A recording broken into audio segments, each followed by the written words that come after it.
जीवन मुक्त के बारे में आप लोग श्रवण कर रहे थे। जीवन मुक्ति क्या है, जीवन मुक्त पुरुष कब होता है, कैसा होता है, लक्षण क्या है। ये लक्षण इसलिए बोल रहे हैं कि आप भी जीवन मुक्त हो जाए। तो हम कुछ लक्षण आपको संक्षेप में बताते जाएंगे, आप अपने अंदर घटाते जाइए। हमारे अंदर कहाँ तक जीवन मुक्ति के लक्षण पहुँच गए हैं, उत्पत्त हो गए हैं, आप देखते चले जाइए। ऐसा समझ लेना, जब एक एक लक्षण बोलेंगे तो समझना ये हमारे अंदर आ गया, ऐसा समझते जाना आप लोग। लेकिन केवल समझना नहीं, फिर उसी प्रकार होना भी चाहिए, बोला। गीता में 4 लक्षण बतलाए हैं, 4। सत्वापत्ति, असंशक्ति, पदार्था भावनी और तुरीयगा, ऐसे 7 के अंतर जो 4 है वो भी जीवन मुक्ति के ही लक्षण है। वो 7 भूमिकाएं, 3 भूमिकाएं साधन रूप है और सत्वापत्ति साक्षात्कार को बोलते हैं, असंशक्ति आदि फिर उससे ऊपर उत्तरोत्तर श्रेष्ठ भूमिकाएं हैं। और उसके लिए गीता में 4 श्लोक स्थितप्रज्ञ के अंदर है। वहाँ प्रश्न किया, स्थितप्रज्ञस्य का भाषा समाधिस्थस्य केशव स्थितधीह्यं प्रभाषेतु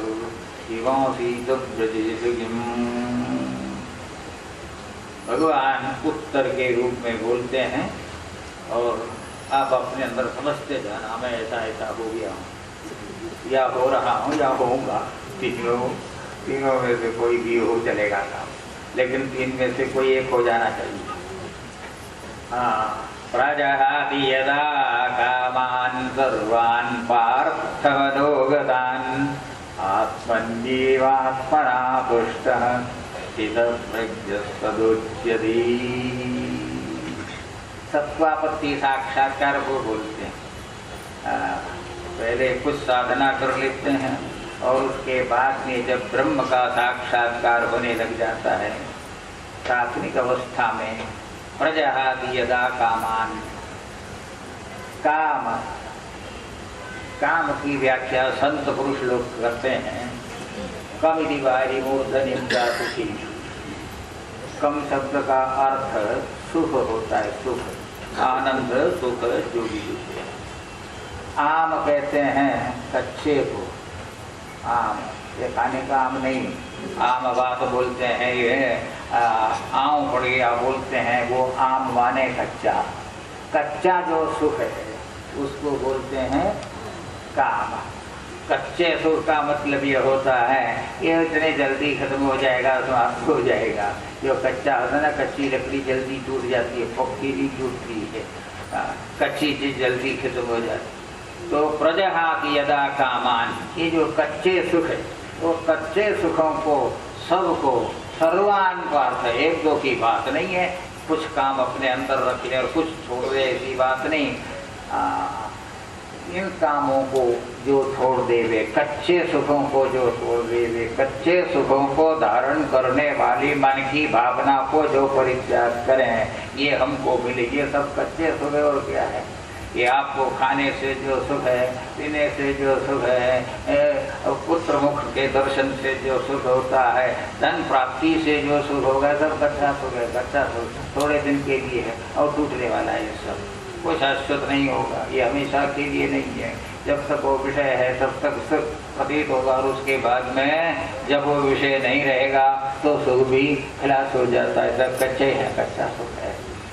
वो सब आप प्रजहाति, सबको जब छोड़ देते हैं, कामों को, अपने मन के अंदर जो कामनाएं हैं उसको जब प्रजहाति यदा कामान सर्वान पार्थ मनोगतान, तो हम चिंता करते रहेंगे, खाए पिए बिना थोड़ी चिंता रह सकते हैं। खाने पीने की बात नहीं, उसके अंदर जो कच्चा सुख है उसको छोड़ने की बात बोलते हैं। तो सुख भी तो चाहिए मनुष्य को। सुख ना मिले, आराम ना मिले कि कोई जिंदा रह सकता है, उसके लिए सुख भी तो चाहिए। तो उसके लिए क्या सुख आपको तो मिलने लगेगा कहाँ? आत्मन्येव आत्मना दुष्ट,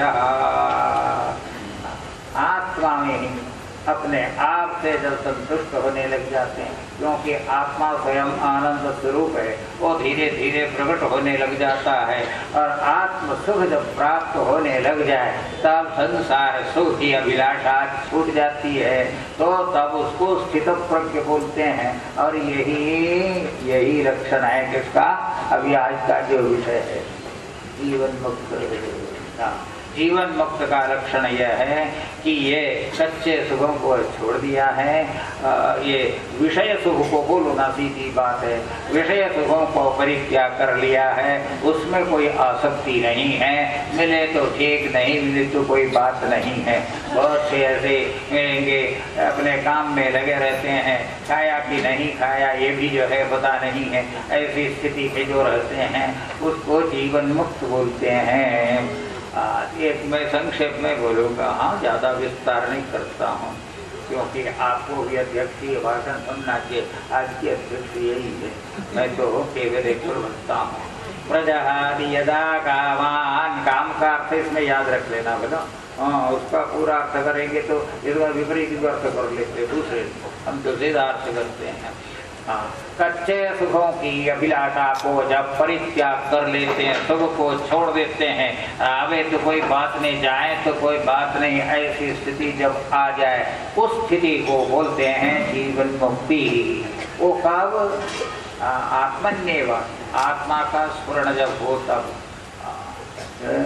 जब आत्मा का स्फुरण हो जाए तब आत्मनिस्फुरिते ज्ञान, आत्मनिस्फुरिते ज्ञान कार्य स्फुरणनाशनात्, जब आत्मा का स्फुरण हो जाता है अज्ञान और उसके कार्य धीरे धीरे सब समाप्त होने लग जाते हैं, तो उस समय में एक संतोष मन के अंदर होता है, उसको जीवन मुक्ति बोलते हैं। जीवन मुक्त समुच्चय बदलाया है।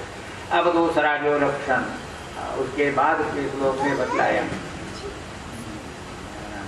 दुःखेष्वनुद्विग्नमनाः सुखेषु विगतस्पृहः वीतरागभयक्रोधः स्थितधीर्मुनिरुच्यते। ये जीवन मुक्त का दूसरा लक्षण है। ये उस ऊपर की कोटि है, उच्च कोटि है, उस ऊपर दूसरी सीढ़ी।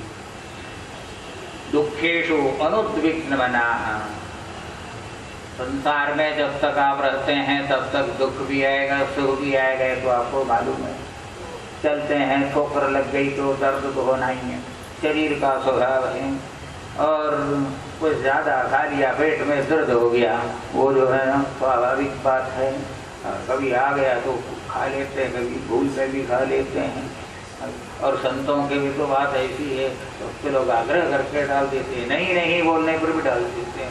और फिर बहुत से संत ऐसे होते हैं जो नहीं छोड़ते, खा लेते हैं उसको पूरा, खा लेते और फिर पेट में दर्द हो जाता है, तो आ गया दर्द। दुःखेष्वनुद्विग्नमनाः सुखेषु विगतस्पृहः, और सुख में कोई स्पृहा नहीं। इस प्रकार को आनंद आना चाहिए, खाने का, पीने का, अन्य लौकिक सुख प्राप्त होना चाहिए, विषय प्राप्त होना चाहिए, विषय सुख प्राप्त होना चाहिए, ऐसी स्पृहा उनके मन में नहीं रहती। दुख आ जाओ, ये जगह जगह भगवान ने गीता में बतला दिया, सब दुख सुख स्वस्थ जहाँ देखो वहीं पर भगवान यही शब्द बार बार बोलते हैं। द्वितीय श्रेणी के या सत्वापत्ति के बाद में असंशक्ति जिसको बोलते हैं, असंशक्ति, संशक्ति नहीं है, आसक्ति नहीं है, दुख के प्रति द्वेष भी नहीं और सुख के प्रति आसक्ति भी नहीं। आप समझ लेना हम ऐसे हो गए, ऐसा समझते जाना लक्षण, और अपने को भी समझना कि हम जीवन मुक्त हो गए हैं। लेकिन कभी मौका आएगा तो जीवन मुक्ति से नीचे ना गिरे, बस इतनी बात है।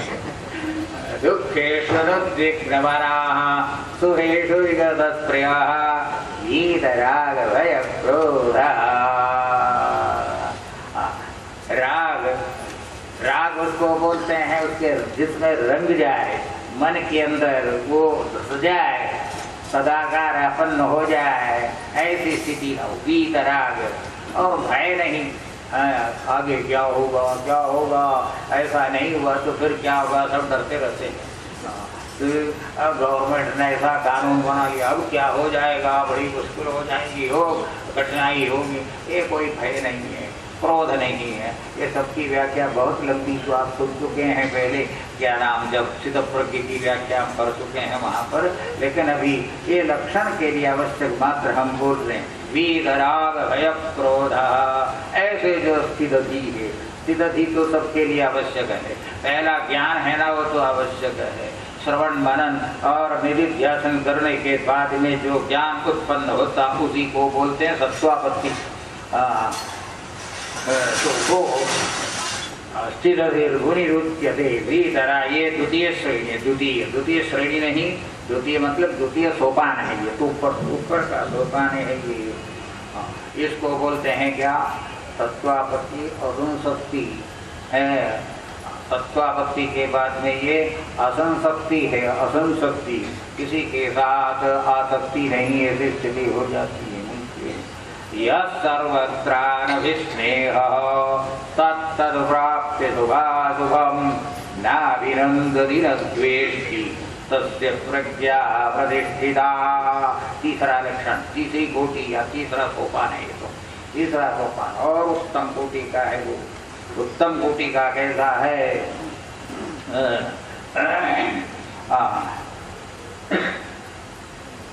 यः सर्वत्रानभिस्नेह, कहीं पर भी स्नेह नहीं है।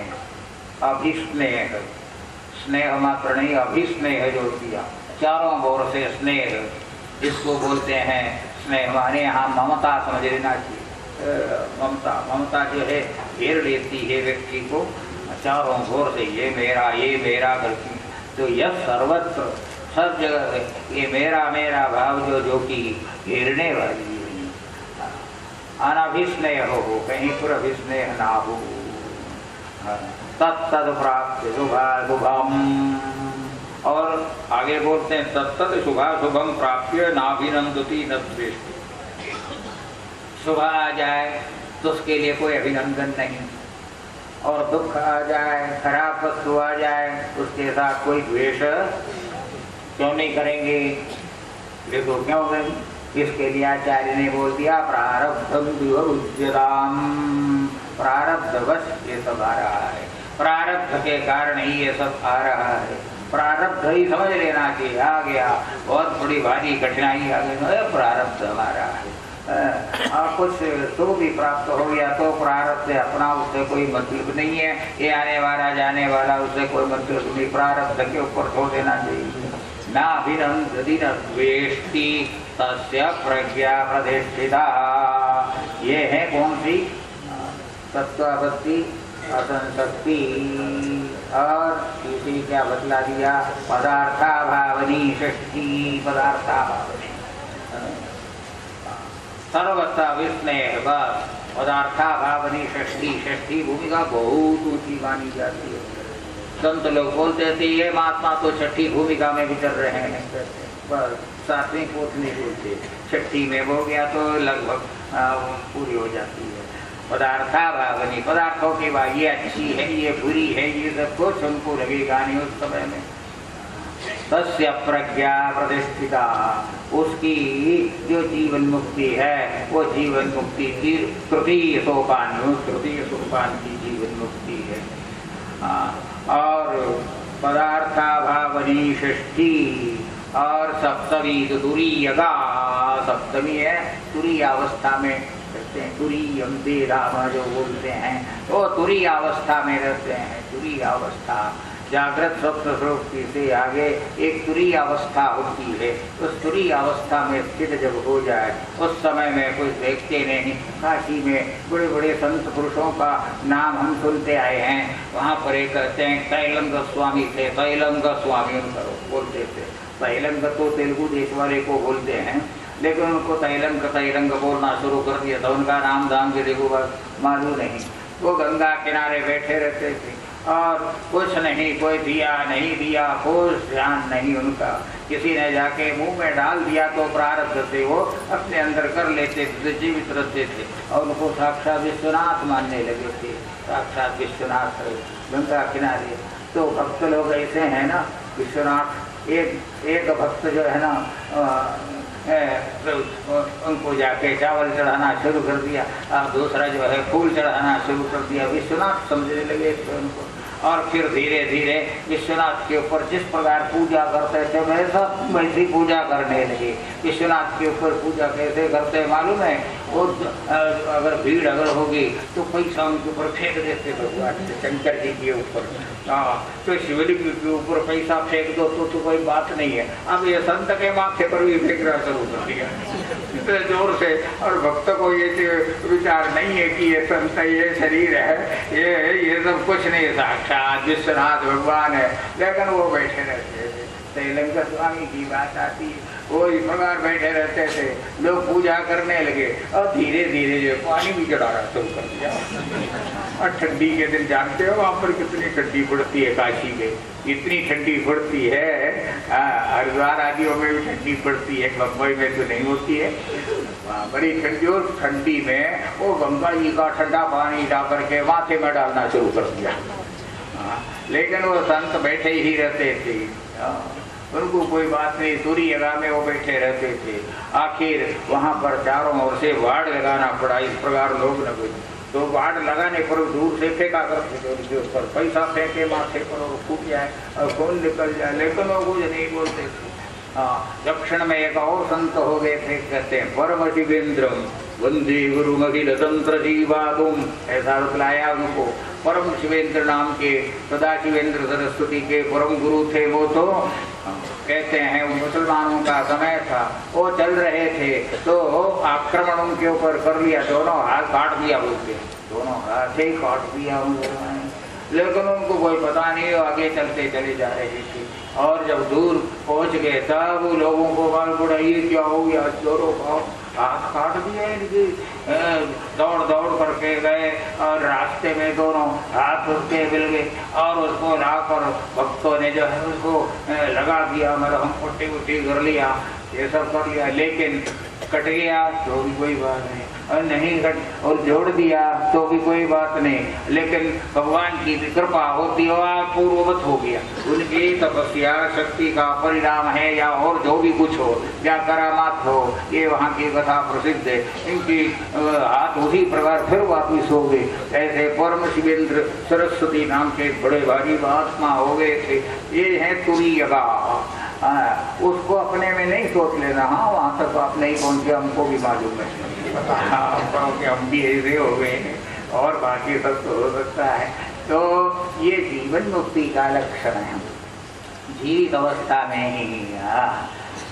और उसके लिए क्या बतलाया है? आत्मनिस्फुरिते ज्ञान तत्कार्य। अज्ञान और तत्कार्य सबका उसी समय में विनाश होता है। संशयात् उच्छेदात्, संशय आदि का उच्छेद होता है। भिद्यते हृदय ग्रंथि, छिद्यन्ते सर्व संशयाः, क्षीयन्ते चास्य गर्वाणि तस्मिन् दृष्टे बराबरे। ये सब लक्षणों में हृदय की सारी ग्रंथि समाप्त हो जाती है। और भिद्यते हृदय ग्रंथि, छिद्यन्ते, कोई संशय नहीं, संशय आदि का उच्छेद हो जाता, संशय नहीं, विपर्यास नहीं, कुछ भी नहीं, केवल एकमात्र ब्रह्म दर्शन वो निरंतर करते रहते हैं महान पुरुष। वो जीवन मुक्त का लक्षण है। इतना बोलेंगे, अब आप अपने अंदर भी नहीं घटाएंगे इसको। और प्रथम थोड़ा कुछ हो सकता है, और प्रथम तक भी पहुंचाए तो बहुत बड़ी बात हो जाएगी, और उत्तरोत्तर बढ़ते चले जाएंगे, और अंतिम स्थिति तक तो पहुंचना यही है जीवन का अंतिम चरम लक्ष्य। यही जीवन मुक्ति का लक्षण है, स्वरूप है। और इतना मैं संक्षेप से बोलता हूँ। अभी कैलाश स्वामी विद्यानंद महाराज का प्रवचन आप लोगों को श्रवण करना है, इसलिए मैं थोड़े शब्दों में इतने में समाप्त कर देता हूँ। हरि ओम।